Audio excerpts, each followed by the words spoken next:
തീക്ഷ്ണമായ ഒരു പോരാട്ടത്തിലാണ് ഇന്ത്യയിലെ ജനാധിപത്യ സംവിധാനത്തിൽ ഇന്ത്യൻ നാഷണൽ കോൺഗ്രസ് എന്ന തിരിച്ചറിവ് എൻ്റെ പ്രിയപ്പെട്ടവരുടെ മനസ്സിൻ്റെ അകത്തുണ്ടാവണം. ഇവിടെ ഇടതുപക്ഷമുണ്ട്, ഇവിടെ മറ്റ് രാഷ്ട്രീയ പ്രസ്ഥാനങ്ങളുണ്ട്.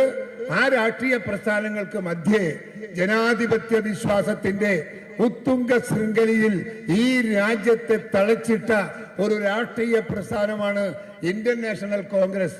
ആ കോൺഗ്രസിന് കരുത്തു പകരാൻ, ആ കോൺഗ്രസിന് ശക്തി പകരാൻ, ആ കോൺഗ്രസിന് ഈ നാടിന്റെ നട്ടെല്ലാവാൻ എന്റെ പ്രിയപ്പെട്ടവരെ ഒറ്റക്കെട്ടായി ഇന്ത്യ രാജ്യത്ത് ഇന്ത്യയിലെ സാധാരണക്കാരായ ജനങ്ങളെ ക്രോഡീകരിച്ചുകൊണ്ട് ഈ നാടിന്റെ കരുത്ത് ഭദ്രമാക്കാനുള്ള നിങ്ങളുടെ പ്രകടനങ്ങൾ ഇന്ത്യൻ രാഷ്ട്രീയ മണ്ഡലത്തിൽ, കേരള രാഷ്ട്രീയ മണ്ഡലത്തിൽ പ്രാവർത്തികമാക്കാനുള്ള പ്രവർത്തനവുമായി എന്റെ പ്രിയപ്പെട്ടവരെ നിങ്ങൾ മുന്നോട്ട് പോകണം. നിങ്ങളുടെ വികാര വിചാരങ്ങൾ ഈ രാഷ്ട്രത്തിന് വേണ്ടി, ഈ നാടിന് വേണ്ടി, ഈ നാട്ടാർക്ക് വേണ്ടി അത് പൊരുതാൻ, അത് വിട്ടുകൊടുക്കാൻ നിങ്ങൾക്ക് സാധിക്കട്ടെ.